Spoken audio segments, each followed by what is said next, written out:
وأحب أن يقرأ القرآن عند القبر وأن يدعى للميت മരിച്ച മയ്യിത്തിന്റെ അരികത്ത് വെച്ച് ഖബറിന്റെ അരികത്ത് വെച്ച് ഖുർആൻ ഓതൽ സുന്നത്താണ്, പുണ്യമാണ്, അത് നല്ലതാണ്, അത് എനിക്ക് ഇഷ്ടമാണ്. വഅൻ യുദഅ ലിൽ മയ്യിത്തി ഖുർആൻ ഓതിയിട്ട് മയ്യിത്തിന് വേണ്ടി ദുആ ചെയ്യുകയും വേണം, അത് ഞാൻ ഇഷ്ടപ്പെടുന്നു എന്ന് മഹാനായ ഇമാം ഷാഫിഈ റഹ്മത്തുള്ളാഹി അലൈഹി, ഇമാം ഷാഫിഈ മദ്ഹബിലെ ഇമാം ഷാഫിഈ തങ്ങളുടെ മദ്ഹബിനെ ക്രോഡീകരിച്ച മഹാൻ, അതിൽ ഏറ്റവും ആധികാരികമായി സംസാരിക്കാൻ അവകാശമുള്ള പണ്ഡിതൻ മഹാനായ ശൈഖുൽ ഇസ്ലാം ഇമാമുൻ നവവി റഹ്മത്തുള്ളാഹി അലൈഹി. അവരുടെ അദ്കാറിലും മജ്മൂഇലും കിതാബുർ റൗളയിലും മഹാനായ ഇമാം നവവി തങ്ങൾ എന്താണ് ഇമാം ഷാഫിഈ തങ്ങളുടെ മദ്ഹബ് എന്ന് വ്യാഖ്യാനിക്കുന്നുണ്ട്, വിശദീകരിക്കുന്നുണ്ട്. നസ്സ ഷാഫിഈ അലാ അന്നഹു യുസ്തഹബ്ബു ഖിറാഅത്തുൽ ഖുർആൻ ഇൻദ അദ്ദഫനി, ഒരു മയ്യിത്തിനെ മറവ് ചെയ്യുന്ന സമയത്ത് ഖബറിലേക്ക് ആക്കി കഴിഞ്ഞാൽ അവിടെ വെച്ച് ഖുർആൻ ഓതൽ സുന്നത്താണ് എന്നാണ് ഷാഫിഈ ഇമാമിന്റെ മദ്ഹബ്. വവാഫഖഹു ജമീഉൽ അസ്ഹാബി അലാ ദാലിക, ഇമാം ഷാഫിഈയുടെ അസ്ഹാബുകൾ മുഴുവൻ ആളുകളും അതിനെ യോജിച്ചിട്ടുണ്ട്. വലൗ ഖറഅൽ ഖുർആന കുല്ലഹു കാന ഹസന, മയ്യിത്തിന്റെ അടുത്ത് ഏതെങ്കിലും ഒരു ജുസ് ഓതുക മാത്രമല്ല വേണ്ടത്, ഖുർആൻ മുഴുവൻ ഓതുകയാണെങ്കിൽ അതാണ് നല്ലത്. ഖുർആൻ ഖത്തം തീർക്കണം, മയ്യിത്തിന് വേണ്ടി ഖുർആൻ ഖത്തം തീർക്കുക, അതാണ് ഖത്തപ്പുര കെട്ടുക എന്ന് പറഞ്ഞാൽ. ഖുർആൻ ഖത്തം തീർക്കലാണ് പുണ്യം എന്ന് ഇമാം ഷാഫിഈ തങ്ങളുടെ മദ്ഹബിനെ കുറിച്ച് ഇമാം നവവി റളിയല്ലാഹു അൻഹു പറഞ്ഞത് കിതാബുൽ അദ്കാറിൽ 137-ാമത്തെ പേജിൽ കാണാൻ കഴിയും. കിതാബുൽ മജ്മൂ എടുത്തു നോക്കിയാൽ അവിടെ കാണാം 311-ാമത്തെ പേജിൽ റൗളത്തുൽ ത്വാലിബീൻ ഇമാം നവവി റഹ്മത്തുള്ളാഹി അലൈഹി 2-ാം വോള്യം 139-ൽ ഈ വിഷയം അംഗീകരിച്ച് വിശദമാക്കി പറഞ്ഞിട്ടുണ്ട്. അബൂ ഹനീഫ റഹ്മത്തുള്ളാഹി അലൈഹി ഹനഫി മദ്ഹബിന്റെ ഇമാം, ഹനഫി മദ്ഹബിലെ പ്രാമാണികമായ ഗ്രന്ഥമാണ് റദ്ദുൽ മുഖ്താർ അല ദുർരിൽ മുഖ്താർ എന്ന് പറഞ്ഞ ഗ്രന്ഥം. മഹാനായ ഇബ്നു ആബിദീന്റെ ഹാഷിയത്ത് ഇബ്നു ആബിദീൻ എന്നറിയപ്പെടുന്ന പ്രഗൽഭനായ പണ്ഡിതൻ ഇബ്നു ആബിദീൻ രചിച്ച 8560 പേജുള്ള ഗ്രന്ഥമാണ്. എത്ര? 8560 പേജ്. ഒരു കിതാബിന്റെ പേജാണ് 8560 പേജുകളുള്ള മഹാനായ ഇബ്നു ആബിദീൻ എന്ന ഹനഫി മദ്ഹബിലെ ആധികാരികതയുള്ള പണ്ഡിതൻ മഹാനവറുകൾ ഈ വിഷയത്തിൽ പറഞ്ഞു, ഖാലൽ ഹനഫിയ ثم يقرأ ما تيسر من القرآن, ഒരു മയ്യിത്തിന് വേണ്ടി ഖുർആൻ ഓതണം. ثم يدعو, എന്നിട്ട് ദുആ ചെയ്യണം. وإنما يقرأ القرآن قبل الدعاء, ഖുർആൻ ഓതിയതിന്റെ ശേഷമാണ് ദുആ ഇറക്കേണ്ടത്. മിൻ അജലി അൻ തൻസിലൽ ബറകത്തു വറഹ്മത്തു ഫീ ദാലികൽ മകാൻ, ഒരു മയ്യിത്ത് മറവ് ചെയ്യപ്പെട്ട സ്ഥലത്ത് അവിടെ വെച്ച് ഓതിയാൽ അവിടെ അല്ലാഹുവിന്റെ റഹ്മത്തും ബറകത്തും ഇറങ്ങാൻ വേണ്ടിയാണത്. അതുകൊണ്ട് ഖബല ദുആഇഹി, ദുആ ചെയ്യുന്നതിന് മുമ്പ് ഖുർആൻ ഓതണം എന്ന്, അത് സുന്നത്താണ്, പുണ്യമാണെന്ന് ഹനഫി മദ്ഹബിനെ വ്യാഖ്യാനിച്ചുകൊണ്ട് മഹാനായ അല്ലാമ ഇബ്നു ആബിദീൻ അവരുടെ ഹാഷിയത്ത് ഇബ്നു ആബിദീൻ വളരെ മനോഹരമായി വിവരിക്കുന്നു. എന്നിട്ട് നമ്മൾ പറയാ ബിദ്അത്താണ്. മഹാനായ മാലിക്കി ഇമാമിന്റെ മാലിക്കി മദ്ഹബിലെ ഇമാമിങ്ങൾ, മാലിക്കി ഇമാം റഹ്മത്തുള്ളാഹി തആല അലൈഹി മഹാനവറുകൾ വിശുദ്ധ ഖുർആൻ ഓതുന്നതിനെ കുറിച്ചൊരു അഭിപ്രായ വ്യത്യാസം പറഞ്ഞൊരു പണ്ഡിതനാണ്. ഇമാം മാലിക്കി എന്നവരെ മരിച്ച മയ്യിത്തിന്റെ അരികത്ത് ചെന്ന്, ഖബർസ്ഥാന്റെ അരികത്ത് ചെന്ന് മാലിക്കി മദ്ഹബിലെ ഇമാം മാലിക് എന്നവരുടെ വ്യക്തിപരമായ ഒരൊറ്റ അഭിപ്രായം മാത്രമാണ്. മാലിക് എന്നവരെ പറയുന്നത്, അവിടെ ചെല്ലുന്നത് ആഖിറം ഓർക്കാനാണല്ലോ, അവിടെ ചെല്ലുന്നത് മയ്യിത്തിന് വേണ്ടി ദുആ ഇറക്കാനും, ആ മയ്യിത്ത് ഖബറിലേക്കായ പോലെ ഞാനും ഖബറിലേക്ക് വരാൻ പോകുന്നു, ഞാനും മണ്ണായി പോകാൻ പോവുകയാണ്, ഞാനും പുഴുവരിക്കുന്ന ശരീരമാകാൻ പോകുന്നു എന്ന് ഓർക്കാനാണല്ലോ. അവിടെ ഖുർആൻ ഓതുമ്പോൾ ഖുർആൻ ചിന്തിക്കേണ്ടതാണ്, ഖുർആൻ ആലോചിക്കേണ്ടതാണ്, ഖുർആൻ ചിന്തിച്ചോതേണ്ടതല്ലേ. അവിടെ ചിന്തിക്കേണ്ടത് മരണത്തെ കുറിച്ചാകുമ്പോ ഖുർആന്റെ ചിന്തയും മരണചിന്തയും രണ്ടും കൂടെ സാധ്യമാകില്ലല്ലോ, അതുകൊണ്ട് വേണ്ട എന്ന് മാത്രമാണ് ഇമാം മാലിക് എന്നവർ പറഞ്ഞത്. എന്നാൽ മാലിക്കി മദ്ഹബിലെ പ്രാമാണികരായ പണ്ഡിതന്മാർ, ഇമാം ദസൂഖി എന്നവർ ഹാഷിയത്തു ദസൂഖിയിൽ മഹാനായ ഇബ്നു റുഷ്ദ് തങ്ങളെ കുറിച്ച്, മാലിക്കി ഇമാമിന്റെ പ്രഗൽഭരായ പണ്ഡിതന്മാരെ കുറിച്ച് പറഞ്ഞു, അന്നഹും അജാസു ഖിറാഅത്തുൽ ഖുർആനി അലൽ ഖുബൂർ, മരണപ്പെട്ടവരുടെ അരികത്ത് ചെന്ന് ഖുർആൻ ഓതൽ ജായിസാണ്, അത് തന്നെയാണ് മദ്ഹബിന്റെ അഭിപ്രായം. മദ്ഹബിലെ പണ്ഡിതന്മാർക്കിടയിൽ അതിൽ അഭിപ്രായ വ്യത്യാസമില്ലെന്ന് മാലിക്കി മദ്ഹബിലെ പണ്ഡിതന്മാർ ഇമാം ദസൂഖി മഹാനവറുകൾ ഹാഷിയത്തിൽ ഈ വിഷയം കൊണ്ടുവന്നു. വഅലാ ഹാദാ അമലുൽ മുസ്ലിമീന ശർഖൻ വഗർബാ, ഭൂമിയുടെ കിഴക്ക് ഭാഗത്തും പടിഞ്ഞാറ് ഭാഗത്തുമുള്ള എല്ലാ മുസ്ലിമീങ്ങളും മരിച്ചുപോയ മയ്യത്തിന് വേണ്ടി ഖുർആൻ ഓതാറുണ്ട്. എന്തായർത്ഥം? മരിച്ചുപോയ ആളുകൾക്ക് വേണ്ടി അവരുടെ മഖ്ബറകൾ സന്ദർശിക്കുമ്പോൾ യഖറഊനൽ ഖുർആൻ, അവർ ഖുർആൻ ഓതും. വലാ യുൻകിറു ബഅദുഹും അലാ ബഅദിൻ ദാലിക, അതാരും തെറ്റാണെന്ന് പറയാറില്ല. അങ്ങനെയാണ് ലോകത്ത് നടപ്പുള്ളത് എന്ന് പറഞ്ഞ് ഇമാം ദസൂഖി തങ്ങൾ മാലിക്കി മദ്ഹബിലെ മഹാന്മാരായ പണ്ഡിതന്മാർ അത് ജായിസാണ് എന്ന് പറഞ്ഞിട്ടുണ്ട് എന്ന് സമർത്ഥിക്കുകയാണ്. ഇമാം അഹ്മദ് ഇബ്നു ഹംബൽ തങ്ങളിലേക്ക് വരാം. നാലാമത്തെ മദ്ഹബ്. ഇത്രയല്ലേ ലോകത്ത് പ്രാമാണികമായ മദ്ഹബുള്ളൂ, ഇത്രയല്ലേ നമുക്ക് കൃത്യമായും നമുക്ക് ലഭിച്ചിട്ടുള്ള, നമ്മുടെ മുമ്പിലേക്ക് രേഖകളാൽ സമർപ്പിതമായ ക്രോഡീകരിക്കപ്പെട്ട മദ്ഹബ് 4 എണ്ണമല്ലേ ഉള്ളൂ. അഹ്മദ് ഇബ്നു ഹംബൽ റഹ്മത്തുള്ളാഹി അലൈഹി മഹാനവറുകൾ മാലിക് ഇമാമിന്റെ അഭിപ്രായം ഉണ്ടായിരുന്ന ആളാണ്. എന്നാൽ മഹാനായ അഹ്മദ് തങ്ങളോട് അബ്ദുല്ലാഹി ഇബ്നു ഉമർ എന്ന് പറയുന്ന ഉമർ എന്നവരുടെ മകൻ അബ്ദുല്ലാഹി ഇബ്നു ഉമർ എന്നവർ മരിച്ചതിന് ശേഷം തന്റെ ഖബറിന്റെ അരികത്ത് ഖുർആൻ ഓതണമെന്ന് വസിയത്ത് ചെയ്തു എന്ന ഹദീസ്, എന്ന അഥർ കിട്ടിക്കഴിഞ്ഞതിന് ശേഷം തന്റെ അഭിപ്രായം മാറ്റുകയും അവർ ഓതിക്കൊള്ളട്ടെ, അത് നന്മയാണെന്ന് പറയുകയും ചെയ്ത മഹാനായ അഹ്മദ് ഇബ്നു ഹംബൽ എന്നവർ അവരുടെ അഭിപ്രായം മഹാനായ ഇമാം ഇബ്നു ഖുദാമ അൽ മുഗ്നിയിൽ കൊണ്ടുവന്നിട്ടുണ്ട്. 2-ാം വോള്യം 125-ാമത്തെ പേജിൽ. വഖദ് റജഅ അൽ ഇമാം അഹ്മദ് അൻ ദാലിക, ഓതാൻ പാടില്ല എന്ന അഭിപ്രായം അഹ്മദ് ഇബ്നു ഹംബൽ എന്നവർ പിൻവലിച്ചിട്ടുണ്ട്. റുജൂഅൻ അബാന ബിഹി അൻ നഫ്സിഹി, ഒരിക്കലും തന്റെ അഭിപ്രായം അതല്ല എന്ന് തെളിയിച്ചുകൊണ്ട് അവിടെ ഓതലാണ് ശരിയെന്ന് ഇമാം അഹ്മദ് എന്നവർ പറഞ്ഞിട്ടുണ്ട് എന്ന് മഹാനായ ഇമാം ഇബ്നു ഖുദാമ ഹംബലി മദ്ഹബിലെ പ്രഗൽഭനായ ഇമാമാണ്. ഹംബലി മദ്ഹബിലെ പ്രഗൽഭമായ ഫിഖ്ഹിന്റെ ഗ്രന്ഥമാണ് അൽ മുഗ്നി, അതിൽ കൊണ്ടുവന്നിരിക്കുകയാണ്. ആ സംഭവം ഒരു മനോഹരമായ സംഭവമാണ്. അഹ്മദ് ഇബ്നു ഹംബൽ എന്നവർ ഒരു ഖബർസ്ഥാനിലൂടെ സിയാറത്തിന് വേണ്ടി വന്നപ്പോ ഒരാൾ അവിടെ വെച്ച് ഖുർആൻ ഓതുന്നുണ്ട്. അഹ്മദ് ഇബ്നു ഹംബൽ എന്നവർ അയാളോട് പറഞ്ഞു, എന്താ നിങ്ങൾ ചെയ്യുന്നത്? ഖുർആൻ ഓതുകയാണ്.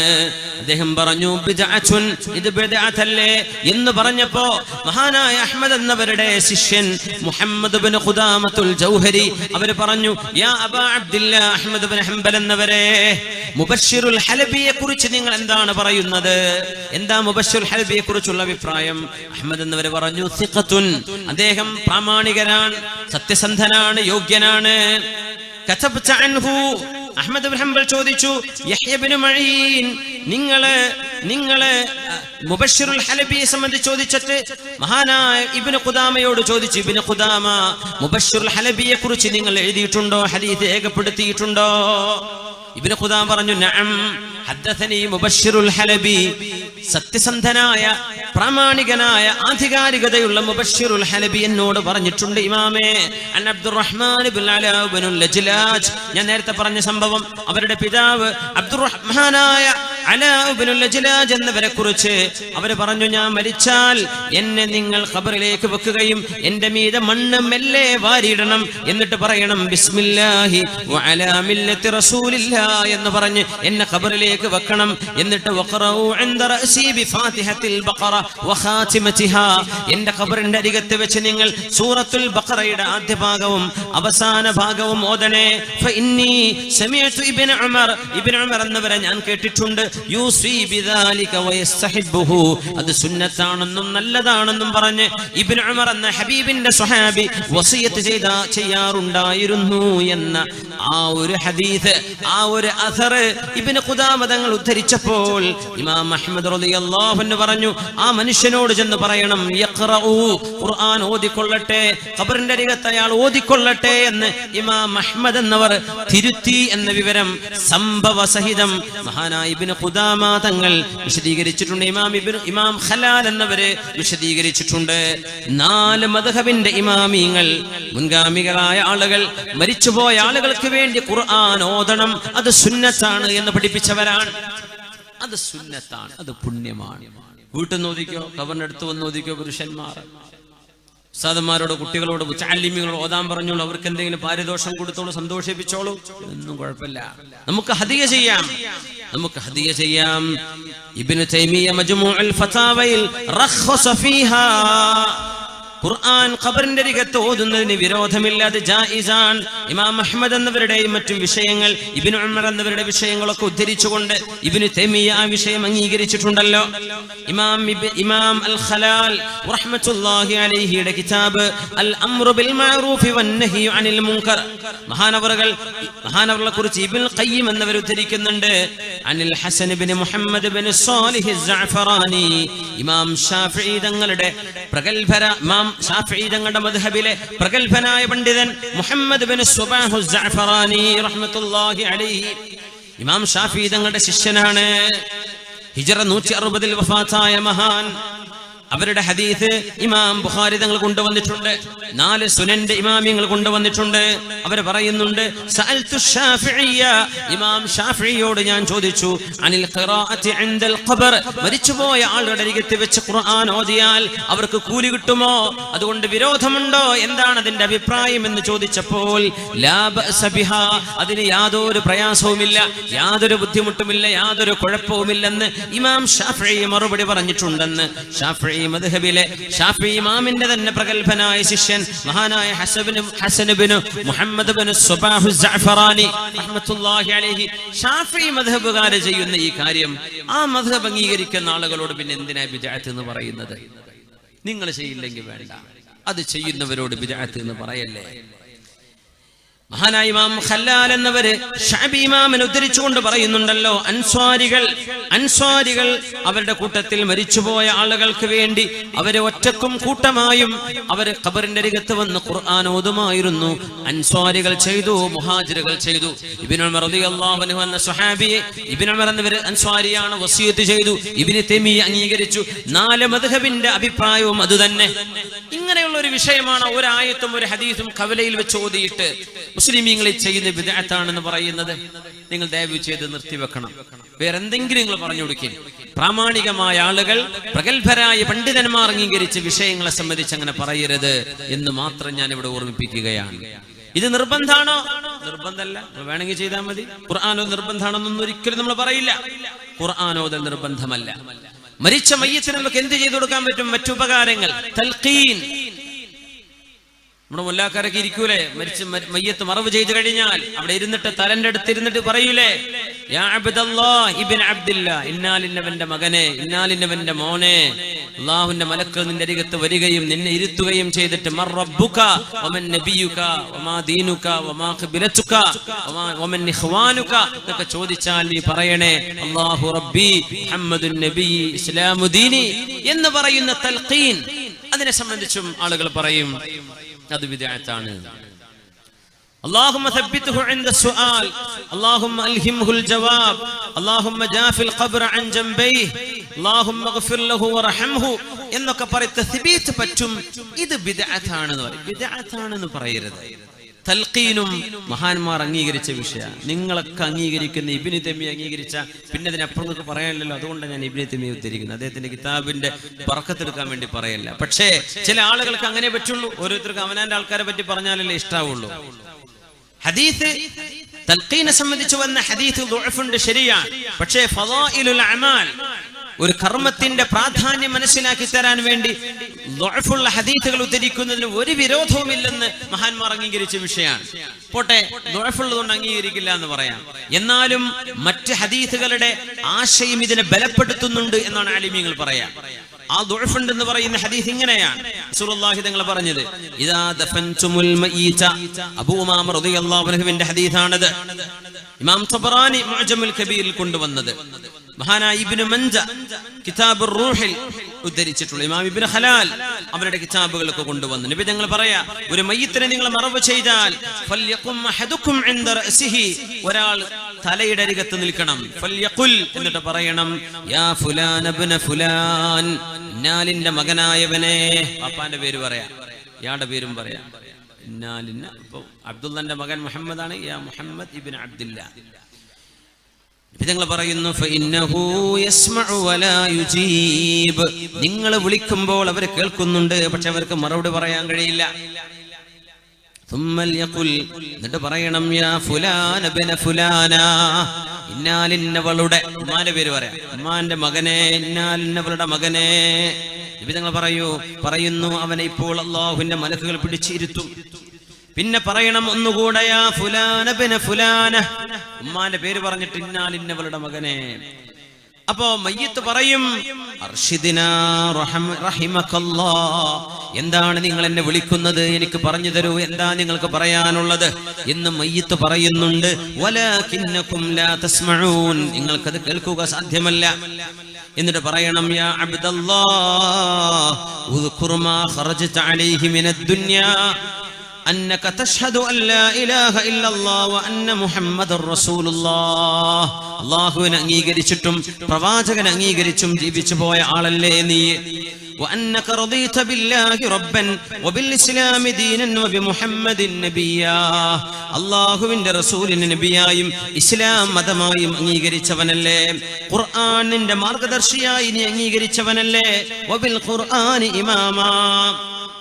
അങ്ങനെ പറയുമ്പോൾ മുൻകർ നകീർ മലക്കുകൾ പറയും, ഉത്തരം നൽകപ്പെട്ട ഒരു മനുഷ്യനോട് നമ്മളിനി എന്ത് ചോദിക്കാനാണ്?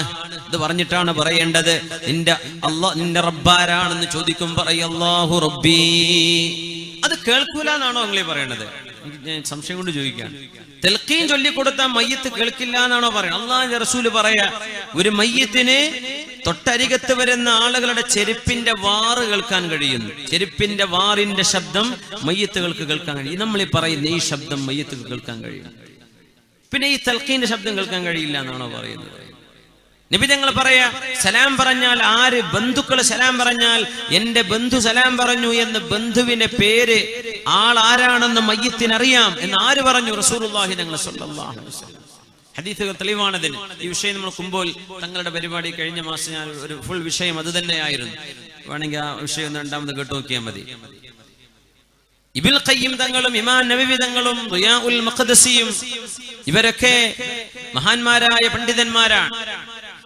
ഈ ഹദീസിന്റെ ദുഅഫ് ഇങ്ങനെയാണെങ്കിൽ തന്നെയും അതിന് ശവാഹിദുകളുണ്ട്, അതിന്റെ ആശയത്തെ ബലപ്പെടുത്തുന്ന സംഭവങ്ങളുണ്ട്. മഹാനായ അംറു ബിൻ ആസ് റളിയല്ലാഹു അൻഹുവിന്റെ ചരിത്രം. അംറു ബിൻ ആസ് എന്നവര് വഫാത്താകാൻ കിടക്കുമ്പോ അംറു ബിൻ ആസ് എന്നവരുടെ ഒരു സംഭവമുണ്ട്. മകൻ അബ്ദുല്ലാഹി ബിൻ അംർ റളിയല്ലാഹു അൻഹുവിനോട്, മോനെ, ഉപ്പയുടെ കഥ പറയുന്നുണ്ട്, മോനെ, എന്റെ ജീവിതത്തിൽ പല ഘട്ടങ്ങൾ കഴിഞ്ഞു പോയി മോനെ. ഞാൻ അല്ലാഹുവിന്റെ റസൂലിനെ ഏറ്റവും വെറുത്തൊരു കാലഘട്ടം ഉണ്ടായിരുന്നു. അന്ന് ഞാൻ മരിച്ചിരുന്നെങ്കിൽ ഞാൻ നരകത്തിലേക്കാ. പിന്നെ ഹബീബായ നബി തങ്ങളെ ഞാൻ വല്ലാണ്ട് ഇഷ്ടപ്പെട്ട ഒരു കാലം. ഹബീബിന്റെ മുഖത്തേക്ക് കണ്ണ് നിറച്ച് നോക്കാൻ എന്നെ കൊണ്ട് കഴിയില്ലായിരുന്നു. അങ്ങനെ ഒരു കാലം എനിക്ക് കഴിഞ്ഞു പോയി മോനെ. എന്നിട്ട് പറഞ്ഞു, മോനെ, ഞാൻ മരിച്ചാൽ എന്റെ ഖബറിന്റെ അരികത്ത് ഒരു ഒട്ടകത്തെ അറുത്തതിന്റെ മാംസം വിതരണം ചെയ്യുന്ന സമയം നിങ്ങളാരും പോകാതെ എന്റെ അരികത്ത് നിൽക്കണേ. അസ്തഇനിസു ബിക്കും, നിങ്ങൾ അവിടെ ഉണ്ടെങ്കിൽ നിങ്ങളെ കൊണ്ട് എനിക്ക് ആശ്വാസമുണ്ടാകും. യാ അല്ലാഹ്, ഹത്താ അസ്തഇനിസ ബിക്കും, നിങ്ങൾ എന്റെ അരികത്ത് ആരും പെട്ടെന്ന് പോവരുത്. എന്നെ മറവ് ചെയ്ത് കഴിഞ്ഞാൽ നിങ്ങൾ കുറച്ചു നേരം അവിടെ നിൽക്കണേ. അവിടെ നിൽക്കുമ്പോ എന്താ സ്വഹാബികൾ ചെയ്യുക? കഥ പറയും, നമ്മളെ പോലെ രാഷ്ട്രീയം പറയും.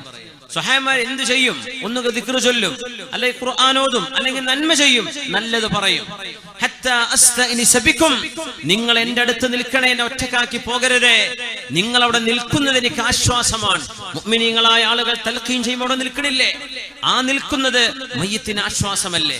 അംറു ബിൻ ആസ് റളിയല്ലാഹു അൻഹു ലഹു ഹുക്മുർ റഫ്ഇ എന്ന് പറയും. ഇത് ഹബീബായ നബിയിൽ നിന്ന് കേൾക്കാതെ ഒരു സ്വഹാബിയും അദൃശ്യ ലോകത്തെ കുറിച്ച് പറയില്ല. ഇത് റഫ്ഇന്റെ ഹുക്മുള്ള ഹദീസാണെന്ന് പറയും. അംറു ബിൻ ആസ് റളിയല്ലാഹു അൻഹുവിന്റേത് സ്വഹീഹ് മുസ്ലിമിൽ വന്ന ഹദീസാണിത്. അംറു ബിൻ ആസ് എന്നവരുടെ അഥർ മഹാന്മാരായ പണ്ഡിതന്മാർ ഇത് തൽഖീനിന്റെ സംഭവത്തിന് ഉപോത്ബലകമായ ഷാഹിദാണ് എന്ന് തെളിവ് പറഞ്ഞിട്ടുണ്ട്. ഇനി പറയാം, ഇമാം അശ്ശൻഖീതി, മുഹമ്മദ് അൽ അമീൻ അശ്ശൻഖീതി ഈ അടുത്ത കാലത്ത് കഴിഞ്ഞ ഖുർആൻ വ്യാഖ്യാതാവാണ്. ബിദ്അത്തിന്റെ ഒരൽപ്പം ചുവകളുള്ള പരാമർശങ്ങളൊക്കെ നടത്തി അദ്ദേഹത്തിന്റെ തഫ്സീർ ഗ്രന്ഥങ്ങൾ മുബ്തദിഅകളായ ആളുകളൊക്കെ അംഗീകരിക്കുന്നതാണ്. ഇമാം അശ്ശൻഖീതി എന്നവര് പ്രഗത്ഭനായ പണ്ഡിതനാണ്. പക്ഷേ അദ്ദേഹത്തിന്റെ ചില അഭിപ്രായങ്ങളിൽ ചില പ്രശ്നങ്ങൾ അഹ്ലുസുന്നയുടെ ആലിമീങ്ങൾ കണ്ടെത്തിയിട്ടുണ്ട്. ഇരിക്കട്ടെ, മുഹമ്മദ് അമീൻ അശ്ശൻഖീതി അദ്ദേഹത്തിന്റെ ഗ്രന്ഥമുണ്ട് അദ്വാഉൽ ബയാൻ ഫി ഇളാഹിൽ ഖുർആൻ ബിൽ ഖുർആൻ, 4ാമത്തെ വോള്യം 437ാമത്തെ പേജ്. هذا الأثر عن عمرو بن العاص له حكم الرفع إلى نبينا عمرو بن العاص എന്നവരെ ഈ പറയുന്ന സംഭവം അല്ലാഹുവിന്റെ റസൂലിൽ നിന്ന് കേട്ടതായിരിക്കണം. ഇത് ഹബീബിൽ നിന്ന് ഡയറക്റ്റ് കേട്ടതുപോലെ ആണ് ഈ വിഷയം മനസ്സിലാക്കേണ്ടത് എന്ന് ഇമാം ഷൻഖീതി തങ്ങൾ പറയുന്നുണ്ട്. എന്ന് പറഞ്ഞാൽ നമ്മുടെ നാട്ടിലൊക്കെ പുത്തനാശയക്കാർക്ക് അംഗീകരിക്കാൻ പറ്റുന്ന ആള്